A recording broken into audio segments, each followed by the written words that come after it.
So I'm back on the VP2000 video player that I demonstrated in the last video that had a clogged head, and I just happened to find this tape, and this is the historical tape on 3/4 inch, and I wanted to try and play it. And what's historical about this? It's an interview. Jack Webster, who was a Canadian reporter and broadcaster, interviewed John Meyer. And anybody who's followed U.S. politics will know who John Meyer is. Just look him up. But he spent a lot of years in jail, and he was living up here in Canada. And, well, he told his story on TV, and I just happened to have an interview on this old tape, and I wanted to kind of look at this tape because I haven't seen this. And I fired the machine up, or I went to fire the machine up, and that's all it's doing today. Now that drum looks like it's only rotating at about 100 RPM. Well, that's because it is only rotating at about 100 RPM. I have no torque on the motor. The drum is not spinning, and it's humming. Any idea what's wrong with it? So here's our symptom. Slow motor rotation. It hums. You know why it's humming? Because it doesn't know the words.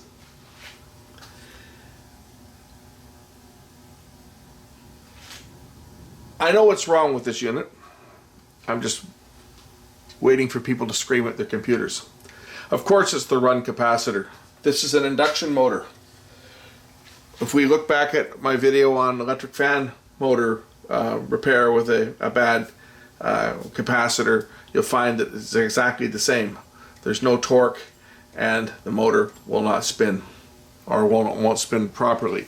The reason it's actually turning the correct direction is the capacitor itself hasn't gone completely open, but it's pretty darn close to it. And it's probably getting warm at this stage of the game. Capacitor for this motor is going to be right down in here. So let's get that bad boy out and see if I can make this thing play. It actually was playing, and I was starting to watch the interview here, and all of a sudden the horizontal fell out of sync and the motor started to lose speed. And it's like, oh, Houston, we have a problem. So I shut it off, and when I turned it back on, of course, I got that. No speed at all out of it. Anyway, let's find the capacitor and find something to replace it with. And then I can go watch my John Meyer interview tape. Maybe this is something worth posting. It was recorded about 30 odd years ago, just when he was on his way back to jail in the States. He was living up here in Canada, and again, John Meyer, he was an advisor to Howard Hughes back in the days, and he was involved, I think, with some money in the U.S. politics, and he was aware of things. He's kind of like gets a bit of a whistleblower, and I forget the whole story. That's why I want to kind of watch this interview, because I remember when it happened 30 odd years ago, because the guy lived in my town. He was living up here where I live. So I remember vaguely, but I want to sit down and watch this whole interview. And of course, my machine's broken. And I do have other 3/4 inch machines, so I could go to my other machine and play it there. But let's get this one going here and see if we can make this one work. So I'll pull the side cover off this thing for, oh, interesting. These are slotted screws.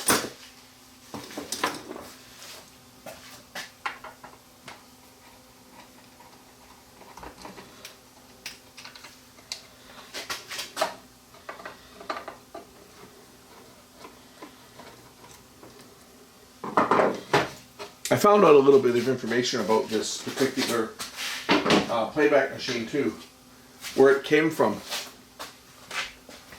Anybody who lived in the Vancouver area over the last 40 years or so will remember down on Granville Street, we had a movie theater called the Capital 6. It was 6 movie theaters. And this was before the day of the multiplexes where they've got 20 theaters with really small screens. These were big screen, proper cinemas.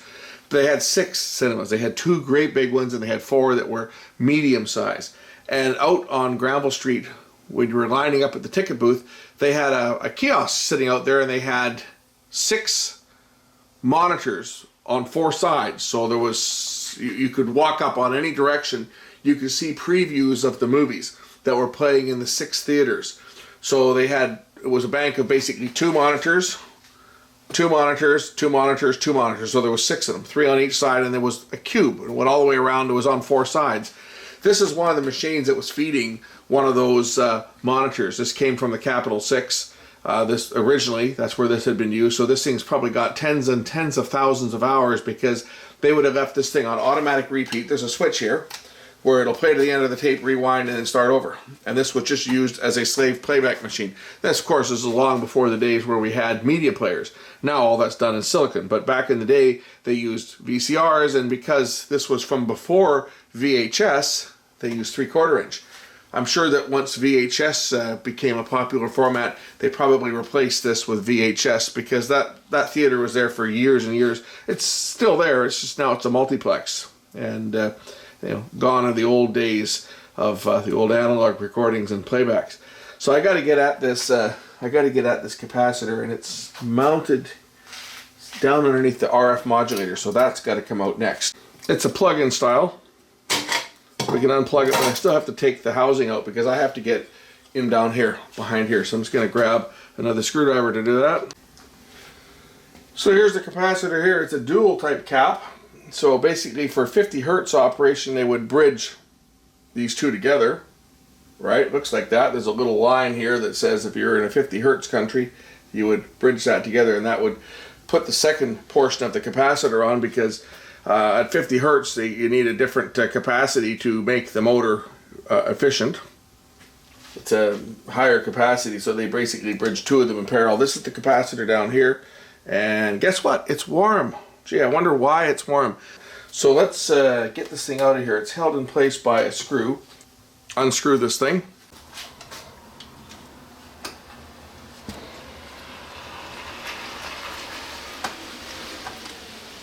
And the guy that gave me this has just arrived to give me more stuff.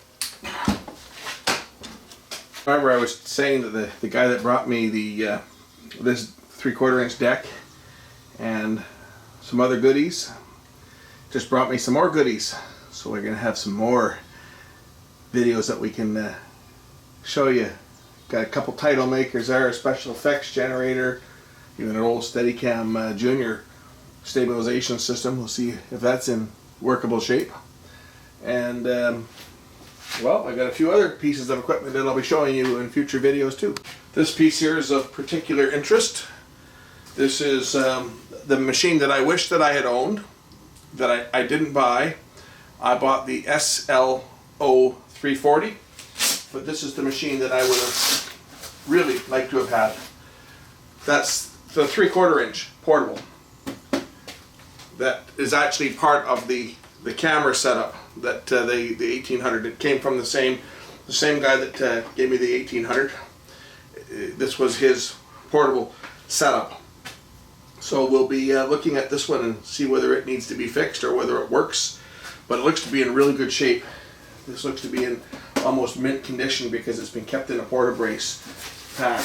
So that's for a future video, but let's get this playback machine working. And I got a whole bunch of the mini 3/4 inch tapes for this. I got a whole case of them for this thing. So I'll be able to actually maybe we'll make a video at some point with this machine. Now, I remember in the past I've said that Sony makes their components easy to access. Well, that's not quite the case with this one. You see, there's one screw that's easy to get at down here for this bracket. The other screw is on the other side, but we have this bracket here, which you can't see unless I move the camera over towards it. Let's see if I can tip the camera in a bit. Okay, let's see if we can get this in here. There's another screw that's way down in here, and this other bracket is in the way. And incidentally, these two wires go to the solenoid here that engages the pinch roller, and they are going to plug onto that. There's 2 pins here. That's where they've come off of. I didn't see where they initially came off because when I undid this shield cover, the wires had come off underneath it, but that's what they're for. They're to drive this lever for the pinch roller. But I still got to get this capacitor out of here before I can change it. I may just bridge one over top of it and disconnect the original one and find another one, just stick it in there, because I may not be able to get this bracket out easily. Try it from this side and see if I can get in there. But it's going to be a tough call to try and get this bracket out. The good news is it's a 2.5 microfarad and a 1.2 on the other, so I'm going to see if I can find myself a 2.5 microfarad. It's probably about a 350 volt or 450 volt AC capacitor. What's the voltage on this thing here? It looks to be 250 volts AC. So it's an AC cap I got to find. So what I'm going to do is I'm going to unsolder the wire for the motor.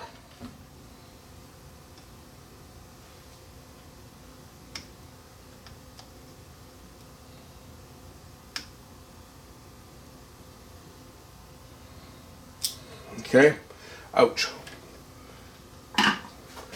The orange wire is the capacitor line for the motor, and now we can measure the capacitor with the capacitor function of my multimeter. Now I'm not testing it for ESR, I'm actually going to test the capacitor for capacity in microfarads. Between common and one side should show about 2.5 microfarads. This is the side that's open. Here's the 50 hertz side, which is 1.2 microfarads, and as you can see, it's measuring 1.31. Now normally for 50 hertz, because you need more than 2.5 microfarads for the lower frequency, you need what, about 3.5, almost 3.7, I guess, microfarads. You add the two of them in parallel. I don't have a capacitor of this size. I don't have one that I can get locally. I can probably order one in, but I don't feel like ordering one today. I'm just going to connect the wire up to the 1.2 side. That should be enough capacity to get the motor to turn, and should be able to get this thing to work for now. And I'll deal with getting a 2.5 microfarad 250 volt AC capacitor at a future time. Let's attach the cover over it. We'll hook our wires back up here for the solenoid, and replace the holder for the RF modulator, which goes in like that. Now the unit should work. Here's our channel 3 modulator. Our unit should work fine with the smaller capacitor. We just won't have quite as much torque on the motor. But when I turn on the power, the motor should spin up to speed, which it does. As you can see before, it was barely turning. Let's see if it'll play a tape. Got a tape partner, Bloopers.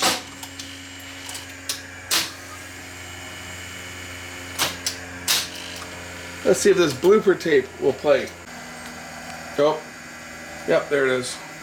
Looks like this is a cheap Sony tape, and it's going to contaminate my heads a few times here, but it's playing.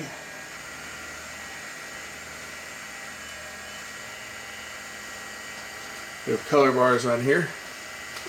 This could be interesting. Let's take a look at some bloopers. This actually could be fun. I have no idea what's on this tape, but we'll find out pretty quick. These are obviously outtakes from a TV station that I worked at when I was in community TV.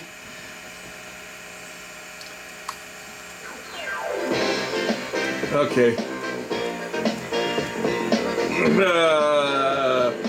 Probably get in trouble for that music, so we'll just talk over it here as we present our blooper tape of the week. And, well, you'll see what's going on here. Here we go. Good evening, I'm Gary Wilde. Welcome once again to Delta Fit. Tonight's guest, Wendy Bryan of the Workout Company. Wendy, we've got a little bit of a special class on tonight.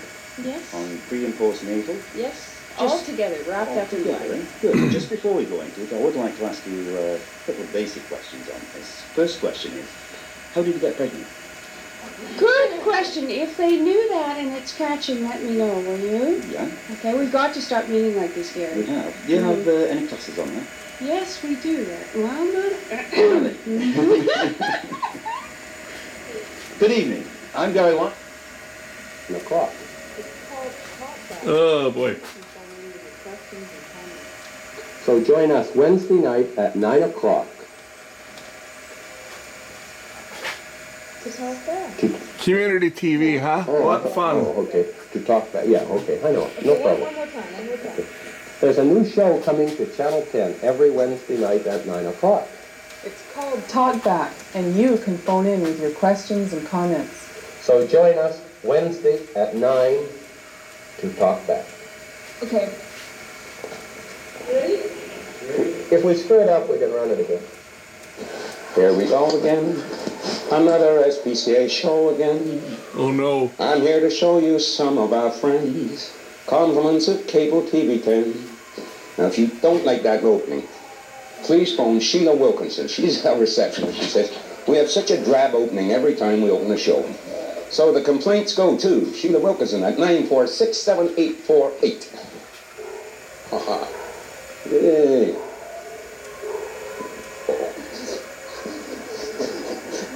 Oh, you're beautiful, yeah. Yeah, I'll tell them. Okay, I'll tell them. I guess you're a female, aren't you? No, you're a male. You're doing hurry-ups on me, too. Good Lord, look at me. I'm soaked in hurry-ups. I don't get paid for this. Like for these guys. The cameramen laughing like crazy. Eh? Okay, settle down. I was going to say you were housebroken. How? I don't tell them my story about how a man knows he's getting old. That's what this is when he's working on the front lawn, and a good-looking girl walks by and says, "Good afternoon, sir." And his pacemaker opens his garage door.